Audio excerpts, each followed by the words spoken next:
A single cup of coffee. That's all that stood between a billionaire losing a fortune and a waitress changing her life forever. This isn't a fairy tale. This is the story of how one woman, armed with nothing but tired feet and a forgotten education, spotted a detail so small, so insignificant, that 4 of the most expensive lawyers in New York City missed it completely. It was a detail hidden in plain sight, a tiny crack in a perfect lie. And by daring to speak up, she didn't just save a number in a bank account. She unraveled a web of deceit that threatened to destroy a man's entire legacy. The hum of Aria, a Michelin-starred restaurant nestled in Manhattan's Upper East Side, was a symphony Maya Rodriguez knew by heart. It was a composition of clinking Christoffel silverware, the hushed murmur of billion-dollar deals, and the subtle, ever-present scent of white truffle and old money. For Maya, it was the sound of survival. Each morning, she would tape the blister on her left heel, a casualty of her worn-out, regulation black flats, and take the rattling 6 train downtown. She'd left behind the hallowed, quiet halls of Columbia University's art history department 2 years ago, trading lectures on Caravaggio's chiaroscuro for the delicate dance of serving seared scallops to hedge fund managers. Her mother's multiple sclerosis hadn't waited for her to graduate. The medical bills had piled up like autumn leaves in Central Park, relentless and suffocating. So now, her once promising academic career was a ghost that haunted her as she refilled water glasses and recited the day's specials. Her sharp, analytical eye, once trained to spot the subtle nuances in a Renaissance fresco, was now used to spot an empty wine glass from across a crowded room. Her life was a series of calculations. Could she stretch this week's tips to cover the pharmacy copay? Could she afford to replace her shoes? Or would more tape and a prayer have to do? The weight of it all pressed down on her, a constant dull ache behind her eyes. Among the parade of powerful faces that frequented Aria, one was a quiet constant. Mr. Arthur Sterling. He wasn't like the others. The tech billionaires arrived with a cacophony of bravado, the real estate tycoons with booming voices that demanded attention. Mr. Sterling, however, was an island of tranquility in the noisy sea of the city's elite. He was an older gentleman, always impeccably dressed in a simple, dark suit, with kind eyes that held a hint of melancholy. He always sat at table 12, a discreet corner booth, and he always ordered the same thing, black coffee and the lemon ricotta pancakes, no powdered sugar. The staff whispered that he was the Arthur Sterling, the founder of Sterling Dynamics, a pioneer in satellite communications who had quietly amassed a fortune that rivaled small nations. But he never acted like it. He knew Maya's name. He asked about her studies, and when she'd quietly admitted she was on a hiatus, he'd simply nodded, a flicker of understanding in his gaze. He treated her not as an invisible servant, but as a person. For that, she was quietly grateful. On this particular Tuesday, the air in Aria was different. It was charged with an electric tension. Mr. Sterling wasn't alone. He was joined by 3 men in severe, expensive suits and one other man who stood out from the lawyers. This was Julian Croft. Maya recognized him from magazines. Croft was a world-renowned art consultant, a charismatic figure known for sourcing priceless masterpieces for the world's wealthiest collectors. He was Mr. Sterling's most trusted advisor, and by all accounts, his closest friend since the passing of his wife, Eleanor, 5 years prior. The table was covered not with food, but with leather-bound documents and a sleek, high-resolution tablet. Julian Croft's voice, smooth as aged whiskey, dominated the conversation. "Arthur, it's a once-in-a-lifetime opportunity," Croft was saying, his hands gesturing with practiced elegance. a rediscovered masterpiece from Jean-Paul Riopel's Hibou series. It's been privately held since '58. The provenance is impeccable." The lawyers nodded in unison. Mr. Sterling stared at the tablet, his expression unreadable. Maya moved in to refill their water, her movements silent and practiced. As she leaned over, her eyes inadvertently fell upon the screen. On it was a stunningly vibrant painting, an explosion of color and texture, a chaotic yet harmonious landscape of thick, impasto strokes. It was beautiful, powerful. Even on a digital screen, its energy was palpable. "The final price is set at $27 million, one lawyer stated, his voice flat. "The wire instructions are prepared. We just need your final sign-off, Mr. Sterling." $27 million. The number hung in the air. So vast, it seemed unreal.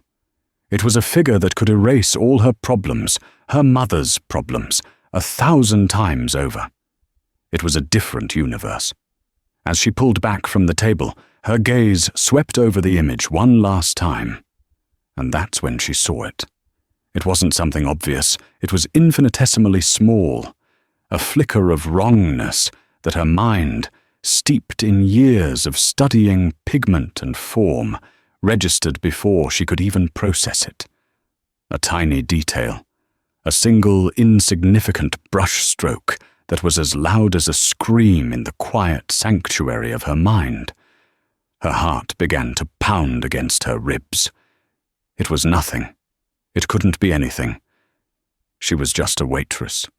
But the image was burned into her memory, and a cold, terrifying thought began to form. That painting is a lie. The rest of the lunch service was a blur. Maya moved on autopilot, her hand steady as she cleared plates and poured wine.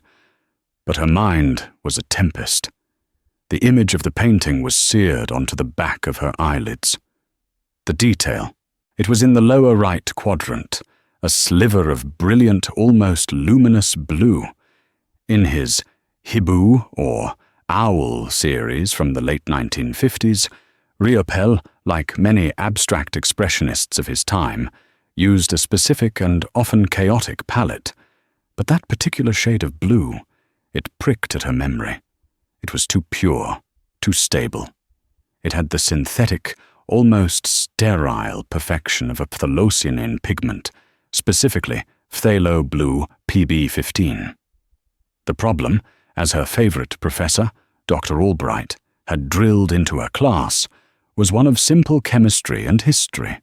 While phthalocyanine pigments were discovered in the 1930s, the specific, refined, and commercially stable PB15 variant that produced that exact shade of vibrant, transparent blue wasn't widely available or used by artists in Europe until the early 1960s. Riopel, working in Paris in 1958, would have almost certainly been using a classic cerulean or a cobalt blue, which had a different granular texture, a different soul. It was an academic footnote, a piece of trivia for art nerds. But in the context of a $27 million painting, a footnote could be an earthquake. Could she be wrong? Of course. Her knowledge was 2 years out of date. Maybe a new discovery had been made about Riopel's materials. Maybe it was a trick of the digital screen's light. To say something would be insane. She could see the scene in her head. A waitress, reeking of coffee and desperation, interrupting a multi-million-dollar deal to babble about paint chemistry. They would laugh at her. Her manager, a stern man named Mr. Dubois, would fire her on the spot for disturbing the city's most important client. She'd be blacklisted. Her mother's care would be in jeopardy. She glanced at table 12. Julian Croft was patting Mr. Sterling's shoulder, a picture of confident friendship. Eleanor would have adored it, Arthur. It has the same wild spirit she did. The mention of his late wife seemed to land with a heavy weight on Mr. Sterling.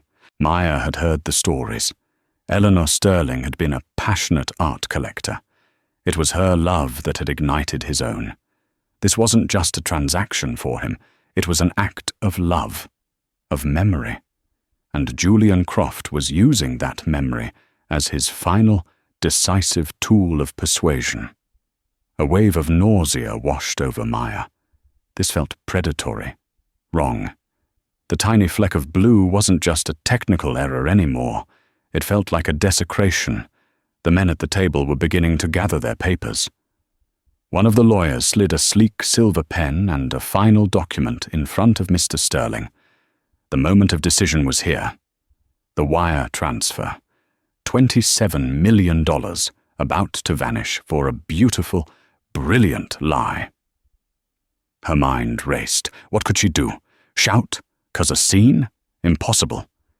She looked down at her hands and saw she was twisting a linen napkin into a mangled knot. An idea, desperate and foolish, sparked in her mind. Taking a deep breath, she walked to the service station, her heart hammering against her ribs like a trapped bird. She grabbed a small notepad and a pen. Her hand was trembling, but she forced the letters to be steady. She wrote only 7 words. Mr. Sterling, may I have a private word? Regarding Riopel's use of phthalo blue. It was a long shot. A message in a bottle thrown into a hurricane. He would probably ignore it, or worse, show it to Croft, who would dismiss it with a condescending chuckle.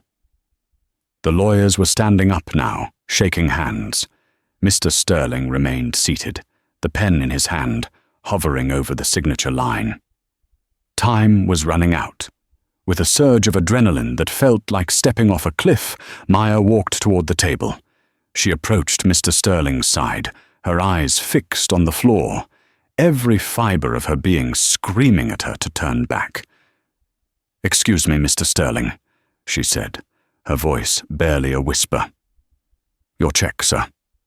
She placed the small leather billfold on the table. Tucked discreetly inside, beneath the receipt for his coffee and pancakes, was the folded note. She retreated instantly, her back ramrod straight, not daring to look at his reaction. She busied herself at a nearby table, polishing silverware that was already gleaming, her ears straining. She heard the soft rustle of paper. A silence stretched, thick and heavy. Then she heard Mr. Sterling's voice, quiet but firm, cut through the air. "Gentlemen, please excuse me for a moment. I need to have a word with my server." The world seemed to slow down. The clatter of the kitchen, the distant city sirens, the murmur of conversation. It all faded into a dull roar. Maya could feel every eye in the restaurant on her as Mr. Sterling rose from his seat. He held the small, folded note in his hand. Julian Croft's smile faltered for the first time. A flicker of confusion, then annoyance, crossed his face. "Arthur, is everything all right? We're on a clock here." "It will only be a moment, Julian," Mr. Sterling said, his voice calm, but with an undercurrent of steel that Maya had never heard before. He gestured for Maya to follow him towards a small, private alcove near the wine cellar. As she walked, she could feel Croft's eyes burning into her back. It wasn't just annoyance in his gaze now. It was something harder, colder. The lawyers exchanged bewildered glances. The alcove was dimly lit, surrounded by floor-to-ceiling racks of priceless vintages.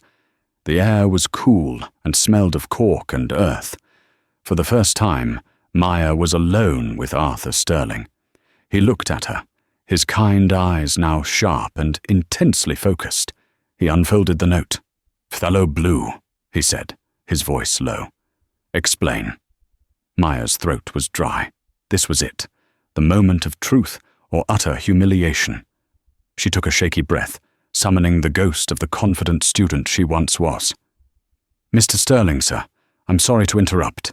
I know this is completely out of line," she began, her words tumbling out. "I studied art history at Columbia. Before. My focus was on post-war abstract expressionism, materials and methods." He just watched her, his expression giving nothing away, waiting.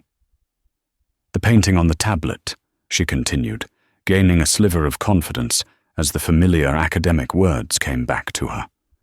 "The Hibou painting from 1958. There's a shade of blue in the lower right, a very specific, vibrant shade. It appears to be a phthalocyanine blue, likely PB15. That particular stable formulation wasn't really in common commercial use by artists in Paris until the early 60s. Riopelle in 58 would have been using cobalt or cerulean. They have a different opacity, a different texture. The blue in that painting, it looks too modern, too perfect." She finished, breathless, her heart pounding. She had said it. The insane, career-ending accusation was out in the open. Mr. Sterling was silent for a long moment, his gaze distant, as if he were replaying the image in his own mind. He looked from the note back to her face, searching her eyes. "You're certain of this?" he asked. "I'm not certain of anything, sir," she answered honestly. "I'm just a waitress. But I spent an entire semester analyzing pigment samples under a microscope. It's a strong inconsistency. It's the kind of thing that might not be visible to the naked eye on the actual canvas, but could be amplified in a high-resolution digital photograph under specific lighting. It might be nothing, but it also might be something." Just then, Julian Croft appeared at the edge of the alcove, his face a mask of forced geniality. "Arthur, my friend, what's all this? Are you being harassed? I can have the manager deal with her." Mr. Sterling turned slowly to face his friend. He didn't raise his voice. He didn't need to. "Julian, this young lady was just pointing out an interesting observation about the piece." Croft let out a short, condescending laugh. He looked Maya up and down, his eyes lingering on her worn-out shoes. "An observation? From a waitress?" "Arthur, please, this is absurd. We have the world's foremost experts who have authenticated this piece. The papers are all in order. What could she possibly know? She believes there may be an anachronism in the pigments used," Mr. Sterling stated plainly. Croft's smile vanished, replaced by a flash of genuine anger. He turned his glare on Maya, his voice dropping to a venomous whisper. "You have no idea what you're talking about. You are risking your job, little girl. By interfering in business that is so far above your head, you couldn't see it with a telescope. Apologize to Mr. Sterling for wasting his time and get back to clearing tables." The threat was naked, brutal. Maya flinched, color draining from her face. She had been right to be afraid. This was the end of her job. But before she could stammer an apology, Mr. Sterling stepped slightly, positioning himself between Maya and Croft. "That's enough, Julian," he said, his voice quiet but absolute. He turned back to his lawyers who were hovering nearby. "We're putting this on hold." A collective shock rippled through the group. "Arthur, what are you talking about?" Croft sputtered, his composure cracking. "We'll lose the piece. The seller has another offer waiting." "If the piece is legitimate, it will survive another 24 hours of scrutiny," Mr. Sterling replied, his eyes never leaving Croft's. "The deal is paused, effective immediately." He then looked at Maya, and for the first time, she saw not just kindness, but a deep, unshakable resolve in his eyes. "Miss Rodriguez, I would like you to be available to speak with me again tomorrow morning. My assistant, Clara, will be in touch to arrange it. Please do not discuss this with anyone." He turned and walked back to the table, leaving a stunned Julian Croft staring, his face pale with fury, at the waitress who had just, in the span of 3 minutes, thrown a $27 million wrench into his perfect machine. Maya stood frozen in the alcove, trembling not from fear anymore, but from the terrifying, exhilarating realization that the billionaire had chosen to believe her. Leaving Aria that evening felt like stepping out of a movie and back into the stark reality of a black and white film. The adrenaline had worn off, replaced by a gnawing anxiety that twisted in her stomach. Mr. Dubois, the manager, had cornered her by the kitchens, his face pinched with fury. Julian Croft had clearly spoken to him. "I don't know what you did, Rodriguez," he'd hissed, "but you bothered Mr. Sterling. You are on your final warning. One more toe out of line, and you're gone." Walking to the subway, Maya felt the weight of that threat. One word from Croft, and she'd be out on the street. She had risked her entire, fragile livelihood on an academic hunch, a memory of a lecture. The shame and fear were so acute she felt physically ill. What if she was wrong? What if the lighting on the tablet had been off? What if some new research she wasn't aware of had completely disproven her theory? She would be a laughingstock, the arrogant waitress who thought she knew better than a team of experts. That night, sleep offered no escape. She dreamt of giant, angry brushstrokes of phthalo blue chasing her through the dark, echoing corridors of the Metropolitan Museum of Art. The next morning, a black town car, so clean it seemed to repel the city's grime, was waiting outside her modest Queen's apartment building. The driver, a polite man in a crisp suit, held a sign with her name on it. Her neighbors stared as she climbed inside, feeling like an imposter in a fairy tale that could curdle into a nightmare at any moment. The car took her not to an office, but to a grand, pre-war building overlooking Central Park. This was Arthur Sterling's home. She was led by a housekeeper into a vast, sun-drenched library. The walls were lined with thousands of books, and between them hung masterpieces of modern art. A Rothko glowed with inner fire on one wall, a de Kooning crackled with energy on another. It was more magnificent than any museum gallery. Arthur Sterling was standing by the window, looking out over the park. He was dressed in a simple cashmere sweater and trousers, and he held a cup of coffee. "Miss Rodriguez, Maya, thank you for coming," he said, his voice gentle. "Please, sit." He gestured to a leather armchair that was probably worth more than her car. She sat on the edge of it, her hands clasped tightly in her lap. "I want you to know," he began, turning to face her, "that regardless of the outcome of this, you will not lose your job. I've already spoken with the restaurant's owner. Your position is secure." A wave of relief so profound washed over Maya that she felt dizzy. "Thank you, sir. You have no idea what that means to me." "I think I do," he said, with a small, sad smile. "Now, I spent most of last night on the phone. My initial inquiries were met with resistance. Julian was furious. He insisted I was being paranoid, that I was insulting his professional integrity by listening to cocktail hour gossip. He paused, his eyes studying her face. He was very persuasive. He has been my friend for 15 years. He helped my wife and me build our entire collection. After she passed, he was the one who helped me continue her legacy. Every piece I've acquired since has been on his recommendation. I trust him, or I did." The pendulum of doubt was swinging. Maya could feel the immense weight of that 15-year friendship pressing against her 2-year-old memory of a college lecture. "Sir, if I was wrong," she started, but he held up a hand. "Let me finish. Julian's defensiveness was unusual. The more he pushed me to ignore your concern, the more it grew. Shrewd businessmen are often called cynical, but I prefer the term skeptical.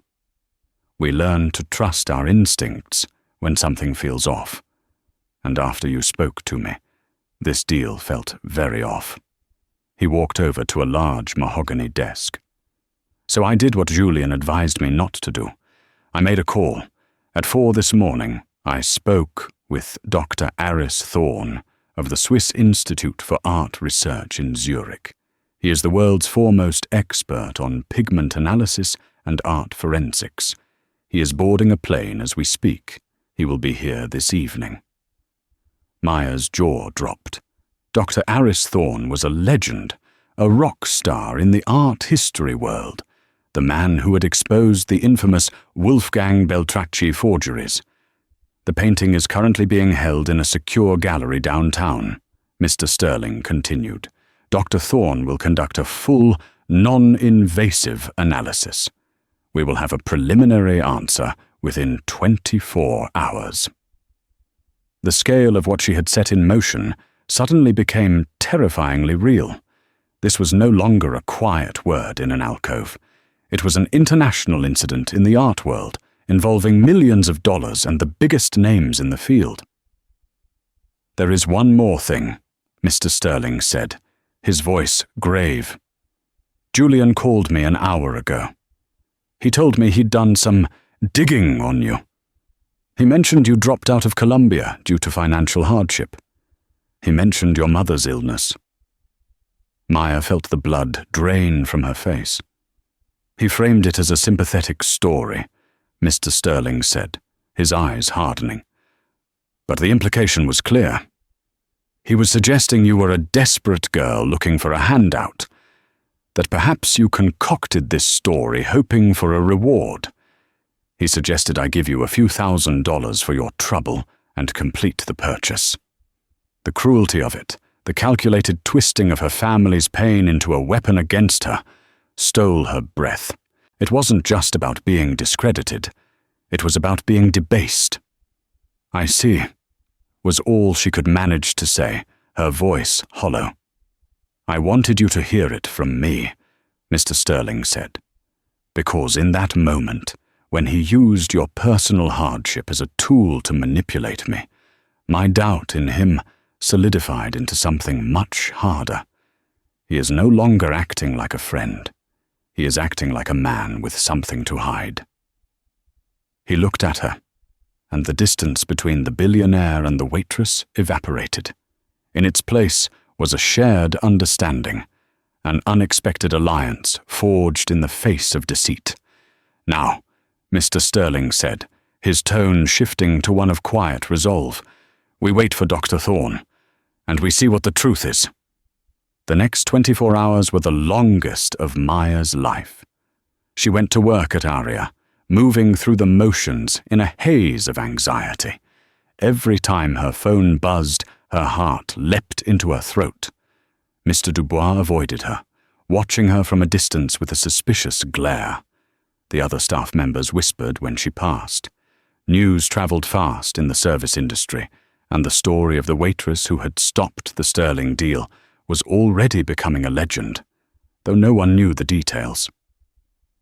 The call from Mr. Sterling's assistant came the following afternoon, summoning her back to the penthouse. When she arrived, the atmosphere was thick with a somber, electric tension. Dr. Aris Thorn was there. He was a small, neat man with piercing blue eyes and an air of meticulous precision. He stood beside Mr. Sterling in front of a large monitor, displaying a series of complex graphs and microscopic images. Miss Rodriguez, Dr. Thorn said, his voice accented with a mix of German and French. A pleasure. Your instincts were, to put it mildly, remarkable. He pointed to the screen. On it was a microscopic cross-section of a paint sample, magnified 1,000 times. A vibrant layer of blue was clearly visible. We used a technique called Raman spectroscopy, Dr. Thorn explained, all business. It allows us to identify the molecular structure of pigments without damaging the artwork. The blue pigment in question is, unequivocally, phthalocyanine blue, PB50-3, a specific variant. As you suspected, this variant was not commercially synthesized until 1961 and not widely available in artists' materials in Paris until at least 1962. He switched the image to a shot of the canvas fibers. Furthermore, The canvas ground, the preparatory layer, contains trace amounts of titanium dioxide in its anatase crystalline form, prepared using a sulfate process that was also not perfected until the early 60s. The painting, dated 1958, is an impossibility. It is a forgery. A very, very good one, but a forgery nonetheless. The clinical, irrefutable words landed in the silent room. Maya felt a wave of vindication so strong it almost made her knees buckle. She wasn't crazy. She was right. Mr. Sterling, who had been listening with a stony expression, let out a long, slow breath. He looked older, wearier than he had the day before. The confirmation of the lie seemed to wound him more than the loss of the art. So $27 million for a fake, he said, his voice flat. I am afraid so, Dr. Thorne replied. But Mr. Sterling, I believe your problem may be significantly larger. A cold dread filled the room. What do you mean? Mr. Sterling asked. At your request, Dr. Thorne said, we ran preliminary spectral analyses on 5 other pieces in your collection, all acquired within the last 4 years on the recommendation of Mr. Julian Croft. He clicked through a series of images on the monitor. A stark, black and white Franz Klein, a delicate, ethereal Joan Mitchell, another 2 Riopels. Beside each masterpiece, he brought up corresponding data charts filled with damning spikes and chemical signatures. The Klein contains a synthetic black pigment, Mars black, with a particle uniformity that did not exist in the 1950s. The Joan Mitchell has a binder, a specific acrylic emulsion that she famously detested and never used in her oil-on-canvas period. All 5 pieces, all 5 are forgeries, highly sophisticated, master-level forgeries, created by an artist with an intimate knowledge of the original master's techniques, but betrayed by modern materials. They would fool 99.9% of experts, but they cannot fool a spectrometer. The scope of the deception was staggering. It wasn't one bad deal. It was a systematic infiltration and replacement of a priceless collection. Julian Croft hadn't just tried to scam his best friend. He had been robbing him blind for years. Mr. Sterling sank into a chair, his face ashen. The financial loss was astronomical, easily cresting over $100 million. But the look on his face wasn't about the money. It was the profound, soul-crushing agony of betrayal. This collection was his last connection to his wife. Julian had known that. He had helped him build it, sharing stories of how much Eleanor would have loved each new piece, all of it, a lie. He had been selling a man a ghost, profiting from his grief. How? Mr. Sterling whispered, more to himself than anyone else. How could he do this? It is a classic pattern, Dr. Thorne said gently. Gain the client's absolute trust. Source a few legitimate, high-profile pieces early on to build a reputation. Then, slowly, begin to introduce the forgeries. The profit margin is, of course, enormous. He likely commissioned a master forger, someone we call a Beltracchi-level talent, and paid them a fraction of the sale price, pocketing the rest. The pieces clicked into place. The defensiveness, the anger at Maya, the desperate attempts to push the deal through, the character assassination. It was all the frantic scrambling of a man trying to keep an empire of lies from collapsing. Mr. Sterling sat in silence for a long time, the life and color of his magnificent library seeming to fade around him. The art on his walls, once a source of joy and memory, now seemed to mock him. He finally looked up, his eyes finding Maya's across the room. The grief was still there, but beneath it, a new, hard resolve was forming. The quiet, melancholic art collector was gone.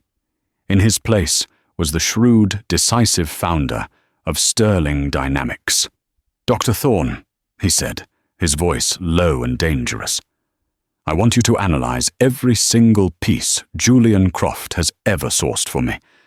Every painting, every sculpture. I want a full accounting of this fraud." He then turned to his assistant. "Clara, get our head of security, Michael Corrigan, on the line, and then get me the number for the FBI's art crime team." The unraveling was just beginning. The confrontation was not a shouting match. It was something far colder, far more devastating. Arthur Sterling arranged it with the precision of a corporate takeover. He summoned Julian Croft to his penthouse under the guise of finalizing a different deal, a pretense of reconciliation. Maya was not there, but Mr. Sterling recounted the details to her later, his voice heavy with the memory. Croft arrived exuding a relieved confidence, likely assuming his pressure tactics had worked, and Arthur had come to his senses. He was carrying a bottle of vintage Bordeaux, a peace offering. He found Arthur in the library, standing before the 5 flagged paintings, which were now leaning against the bookshelves like beautiful, disgraced soldiers. Dr. Thorne was there, as was Michael Corrigan, Sterling's head of security, a large, imposing man who stood silently by the door. "Arthur," Croft began, his smile wide and practiced, "I'm so glad you called. I knew you'd see reason. Shall we put that unfortunate business with the waitress behind us and toast to a new acquisition?" Arthur didn't look at him.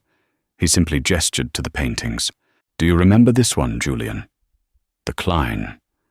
You told me you tracked it down through a private estate in Belgium.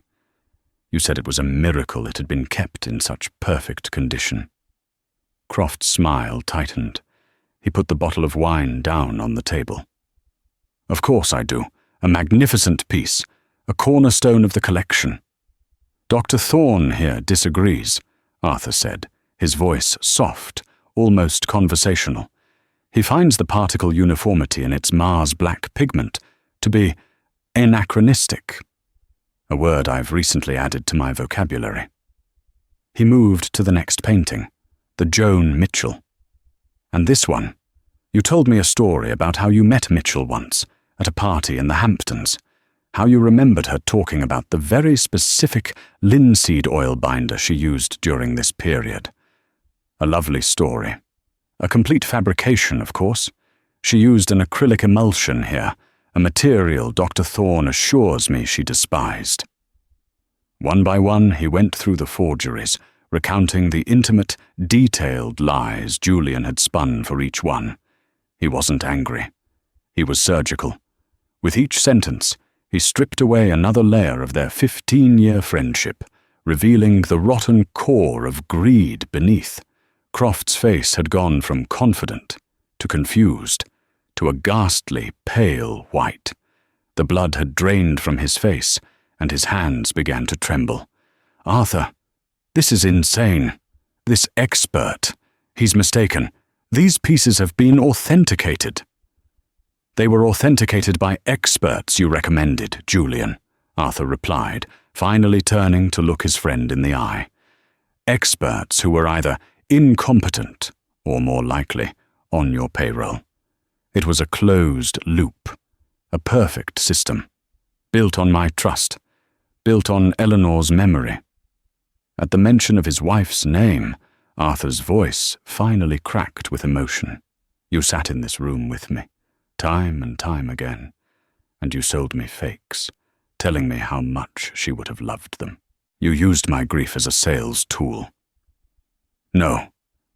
Arthur, you have to believe me," Croft stammered, taking a step forward. Michael Corrigan shifted his weight, and Croft froze.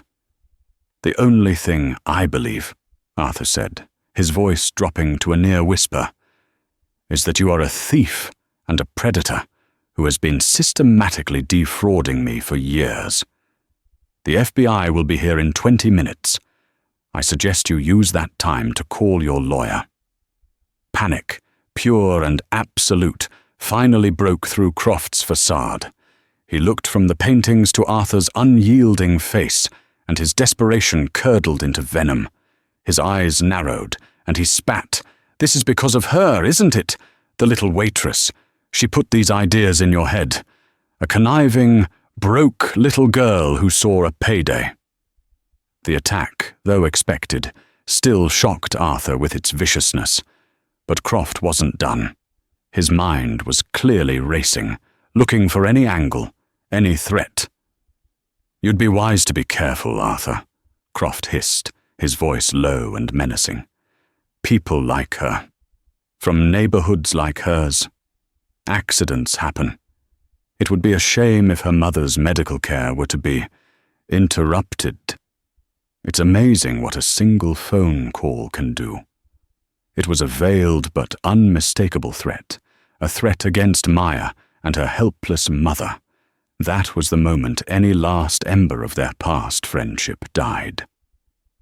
Michael Corrigan took a deliberate step forward, his hand resting on his jacket. Arthur Sterling held up a hand to stop him.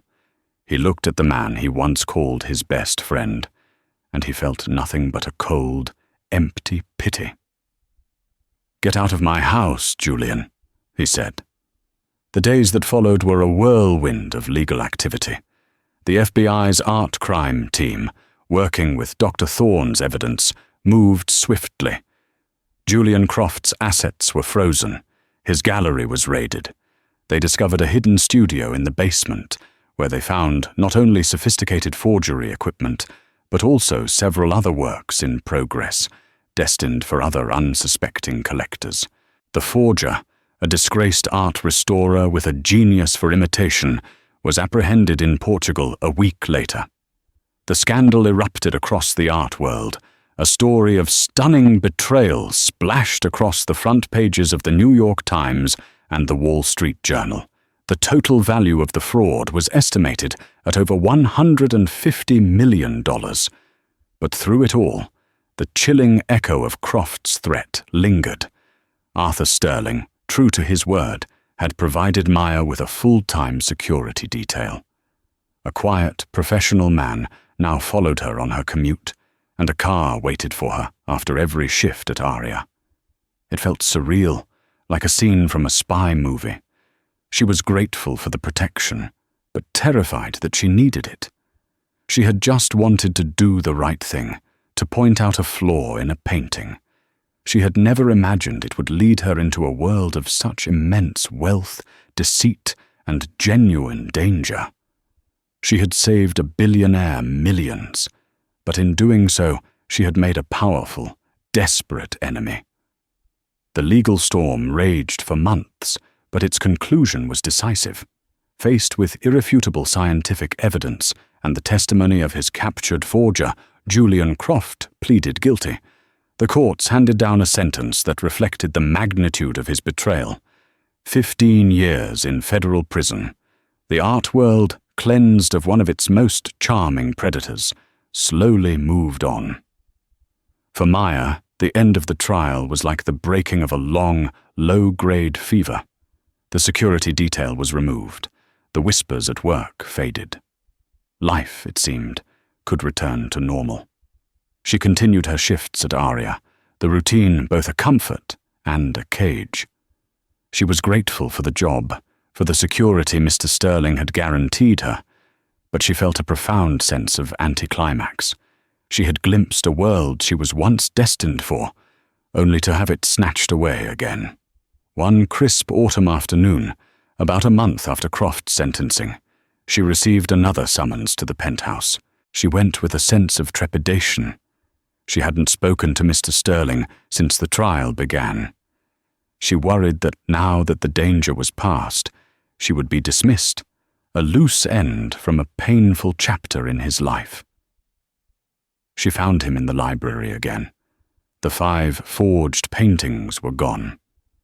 In their place, the walls were bare, the blank spaces like missing teeth. The room felt sterile, wounded. "Maya," he said, greeting her with a warm, genuine smile that reached his eyes. It was the first time she had seen him look truly at peace. "Thank you for coming." "Of course, Mr. Sterling," she said, her hands clasped nervously. "Arthur, please," he insisted. "After everything, I think we can dispense with the formalities." He gestured to the empty spaces on the wall. "I've been trying to decide what to do with this room, with the collection. For a long time, looking at it only brought me pain. A monument to my own foolishness, my own grief." He paused, looking out the window. "But then I realized the love of art, the love Eleanor and I shared for it, was real. The betrayal doesn't have to destroy that. It just means I have to start again. On a foundation of truth this time." He turned back to her, his gaze direct. "The FBI recovered about 60 million of the money Croft stole. The rest is gone, hidden in a web of offshore accounts we'll likely never find. But the courts also awarded significant damages. As a result, they established a victims' restitution fund." He slid a heavy cream-colored envelope across the mahogany desk towards her. "Under federal law, a person who provides original information that leads to the recovery of stolen assets is entitled to a percentage. This is your share. It is not a gift from me. It is a reward from the United States government that you have thoroughly and courageously earned." With trembling fingers, Maya opened the envelope. Inside was a cashier's check. The number written on it made her vision swim. It was more money than her family had seen in 3 generations. It was enough to pay off every one of her mother's medical bills, past and future. It was enough to buy a small, accessible house for her. It was enough to ensure she would never have to tape a blister on her heel again. Tears welled in her eyes, blurring the impossible string of zeros. I don't know what to say," she whispered, the words catching in her throat. "Say nothing," Arthur said gently. "But I'm not finished." He leaned forward, a new energy in his expression. "I'm restructuring my family's foundation. I'm endowing a new wing dedicated to art authentication and preservation research. We will fund grants for students and partner with institutions like the Swiss Institute. We will fight the Julian Crofts of the world with science and truth." He took a breath.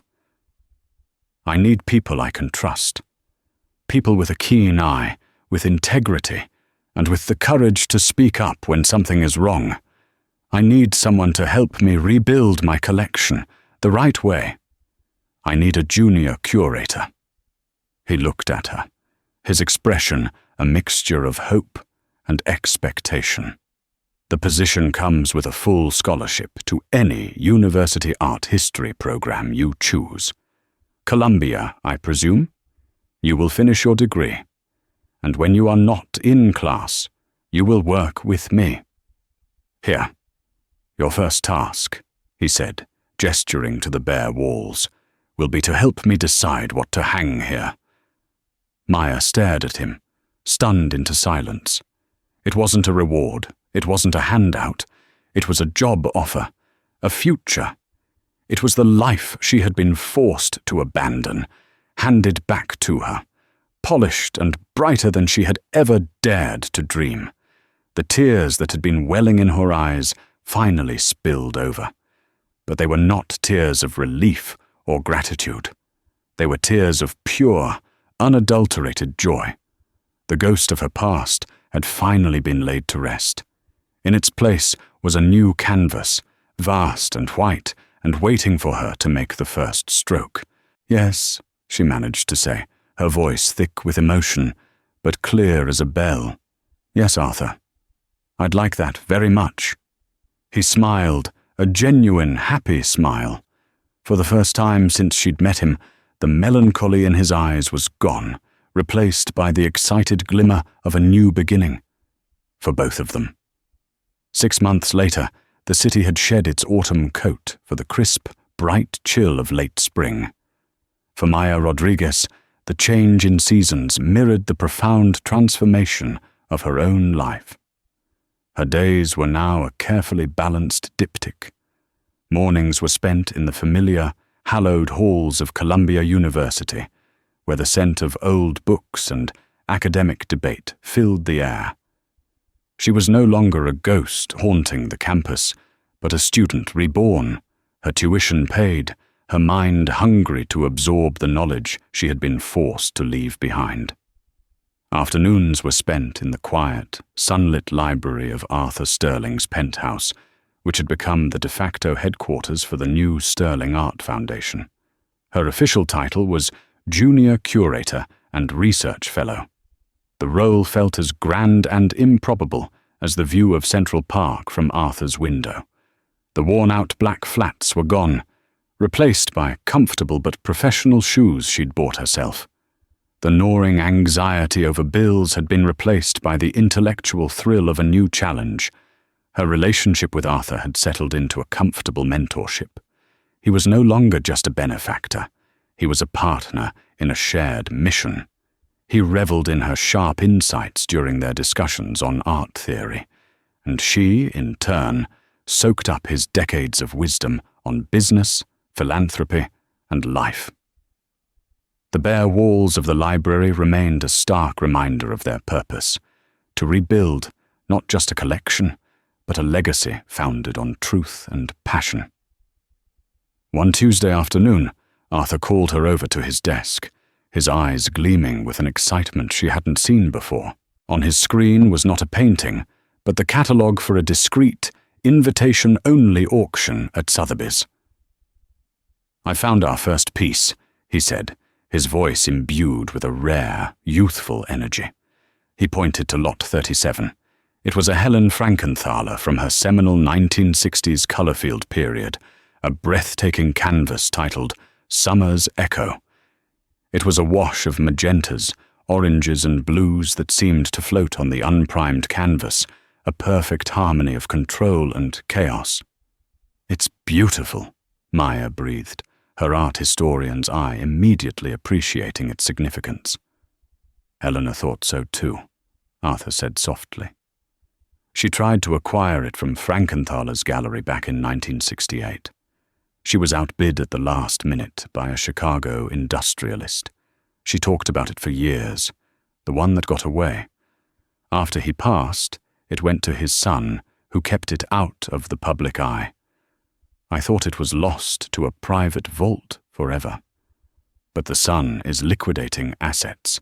This is our chance, Maya. A chance to bring a piece of Eleanor's original vision home." This was more than an acquisition. It was a reclamation, a joyful ghost to replace the malevolent ones Julian Croft had installed. The weight of the task settled on Maya. This wasn't about spotting a fake. This was about affirming a masterpiece. Over the next 2 weeks, she threw herself into the work. She compiled a complete dossier on the piece, cross-referencing Frankenthaler's own studio notes from the period, obtained from the artist's foundation. She analyzed pigment composition and canvas sourcing from other known works of that year to build a material profile. She tracked the painting's limited exhibition history and every mention in art historical texts. She was leaving nothing to chance. She was determined to prove that Arthur's trust in her extended beyond a single lucky observation. The day of the private viewing, they arrived at Sotheby's and were led to a quiet, velvet-walled room. The painting was even more magnificent in person. Its scale was immense, the colors so vibrant they seemed to hum. As Arthur stood before it, lost in a memory of his wife, Maya began her final inspection. She examined the canvas weave, the signature, the slight aging of the wooden stretcher bars. Everything was perfect. As she made her way around the back of the canvas, she noticed another figure enter the room. He was a man in his late 30s, dressed in a designer hoodie and glaringly expensive sneakers, flanked by 2 assistants who typed furiously into their phones. It was Braden Vance, the enfant terrible of the tech world, a crypto billionaire notorious for treating the art market like a stock portfolio, buying big names for shock value and bragging rights. Vance gave the Frankenthaler a cursory glance. "So this is it," he said loudly to his assistant. "Solid asset. Good period. It'll look great in the Aspen Lodge." He barely registered Arthur and Maya, dismissing them as old money, irrelevant to his world of disruptive speed. Maya felt a protective anger rise in her. To him, this painting was just a decorative asset, a chip in a high-stakes game. To Arthur, it was a memory of love, a piece of history. As she finished her examination of the back, she saw it. Tucked into the corner, written in faint pencil, almost lost in the grain of the wood, were a few words. It wasn't a formal dedication. It was a small, intimate note, likely from Frankenthaler herself to the gallery owner. For David, a reminder of that July afternoon. H. It was nothing. A tiny personal scribble that had no bearing on the painting's value. But to Maya, it was everything. It was the soul of the piece, a whisper from the past, a confirmation of its journey. She discreetly took a photo with her phone and said nothing. At the auction that evening, the bidding was fierce. It started at $8 million and climbed rapidly. Arthur, with Maya by his side, bid calmly and methodically. But Braden Vance was aggressive, jumping the bid by $1 million at a time, trying to intimidate the competition. Soon it was just the two of them. The price soared past the pre-auction estimate of $15 million, climbing to 16, then 17. Arthur looked at Maya. His face was tight. He wanted the painting, but he would not be drawn into a fool's game. "What's our ceiling?" he murmured. "The market value is around 18 million, Maya whispered back. "But the personal value is something else." She leaned in. "Mr. Vance sees a number. You see a memory of Eleanor. Let him bid on the number. You bid on the memory."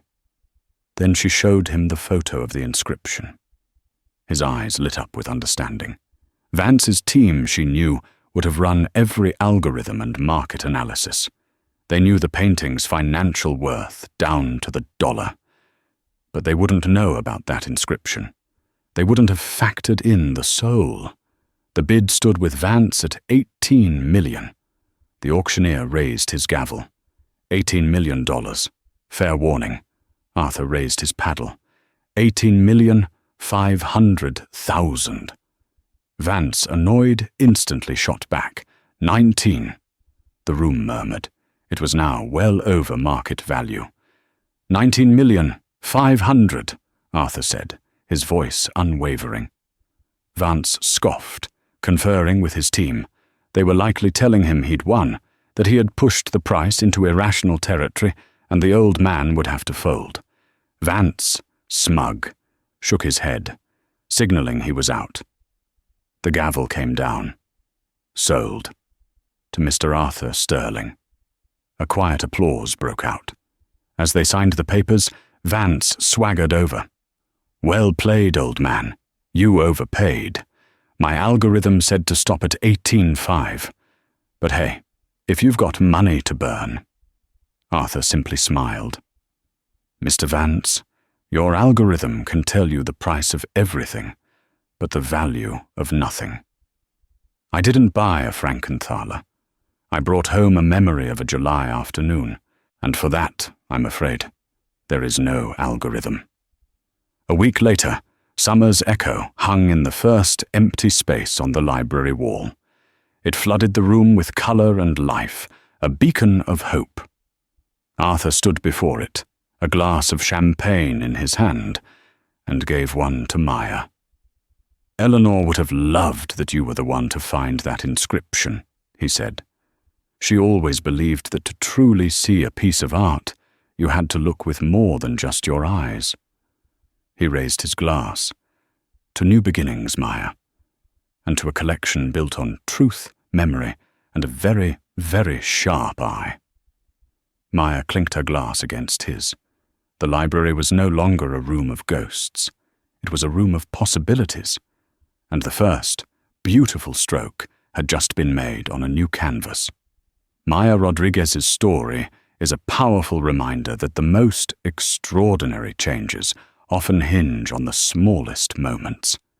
It wasn't an army or a powerful corporation that exposed a $100 million fraud. It was one person in a forgotten profession who trusted her knowledge and her gut. Her courage to speak a quiet truth in a room full of powerful men did more than save a fortune. It restored a man's legacy and reclaimed her own stolen future. It proves that your circumstances don't define your worth, and your voice, no matter how small it seems, has the power to change the world. If this story of integrity and courage resonated with you, please give this video a thumbs up to help us share it with more people. Don't forget to share it with someone who might need a reminder of their own power. And most importantly, hit that subscribe button and turn on notifications, so you won't miss our next story about the hidden heroes who walk among us every day.